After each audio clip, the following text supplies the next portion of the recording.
Who are 5 players currently active in the NBA that you would like to see become NBA coaches at some point down the line?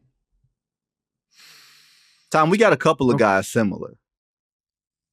All right. So I remember talking to Chris Paul about this and being like, yo, after you're done playing, be a head coach, right? And he was like, man, I'm trying to do the Chris Paul voice. Man, I want to see my kids. I can't be leaving my kids as much.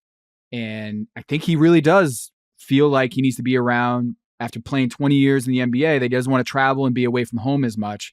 And he wants to see, be around, be a family man and be around and not have to travel and play that grind. But I do think in time, he's going to scratch that itch to be a head coach because he's been a leader. He was the president of his high school class. He was the president of the players union. He's a guy who likes that executive role or being the boss, right, on the team. And a lot of folks think it's to the team's detriment that he is a micromanager, that he's kind of overdoes it in that leadership role as the captain who overdoes it.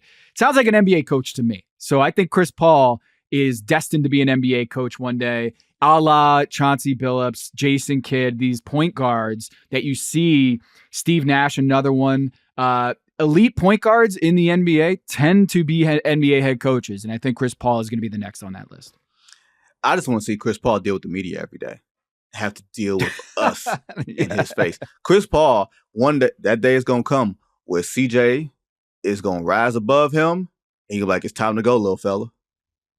So that's where it's going to be, I ain't really spending time with my family because my son just kicked me out. Now, yes, Chris Paul's on my list. Speaking of point guards, I have three of my 5 players, or 4 of my 5 players are point guards. But one is a wild card. I do have Chris Paul. We both have Mike Conley. We both think Conley, I would assume, has the temperament to be a head coach. He's not the micromanager, but he definitely comes across as the calm, soothing presence that guys will wind up following, right? Chauncey Billups type, right? I also have Spencer Dinwiddie on my list as a potential NBA head coach. Why? Because Spencer's really smart. And I think Spencer's probably not as smart as he thinks he is. I've said that to him before, so I'm not like speaking out of turn here. But I think he's really smart and he's really bright. And I think you can be just off enough where an owner will be like, you know what? You can coach the Sacramento Kings. Like Vivek Ranadive will be like, I like that Spencer Dinwiddie dude. Let's hire him. Like that sort of thing. I can see that happening. Do you have a wild card on your 5 that's kind of off the beaten path a little bit? Yeah, I always like to look at the Players Association because people who want to have leadership or executive roles, they tend to go into those coaching professions or at least in front offices. So if you're going to look at that, Garrett Temple, son of an NBA player, a guy who understands a lot of the culture, social issues. He's a good speaker. He's a guy who's always been around the league ever since he was a kid. So I feel like he's a really good candidate, undrafted, and has had an amazing career in a lot of different locker rooms, kind of like in a Willie Green role where never the star, but a guy who commands the respect of just about everybody he's played with. So he's on there. Malcolm Brogdon, he's nicknamed the president for a reason. Seems like if he wanted to get into coaching, he'd be very good at it. I also have Duncan Robinson. I had to pick someone from the Eric Spoelstra tree. I think Chris Quinn is going to get an NBA job here soon. You look at David Fizdale. You look at a bunch of players or coaches around the league who come from that tree.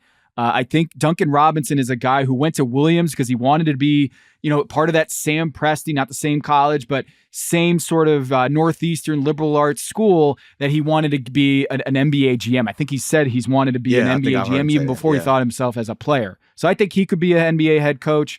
And then, same deal with Mike Conley, Garrett Temple, Malcolm Brogdon. I don't think a lot of those are too big of a surprise. No, when you said Duncan Robinson, I have to pick somebody, I was like, I thought you were going to go in a whole nother direction. but you said I have to pick somebody from the Eric Spoelstra tree. I thought the end of that sentence was going to be totally different. Y'all can figure that out. All right. Chris Paul is on mine. Mike Conley, Spencer Dinwiddie, Kyle Lowry, which I can see him getting into it with referees over the flopping. So he will call out a flop so quick, and a referee will look at him and say, have you seen your movies? Right? Yep. And my wild card, because big men never get the respect to be head coaches in the league. We never think big men have we don't think big men have like the intellectual foresight. That's honestly what people think about big guys. You think point guards have it. You don't think big guys do. Al Horford. I think he's played long enough. He's smart enough. And he doesn't, even though he is a big man, he's 6'8". You know what I mean? Like he's not 6'10". So he can, and I think he generally has like a certain level of temperament, and he's got a little crazy in him too. Like he's got a little screw loose in him in a way that you can see him go. Like you can hear one of them stories. Yeah, man, Al Horford body slam player X in the locker room, and we ain't never try him again. I can see something like that happening, right? So those are my five: Chris Paul, Al Horford, Mike Conley, Spencer Dinwiddie, and Kyle Lowry. That is all that we have for you today.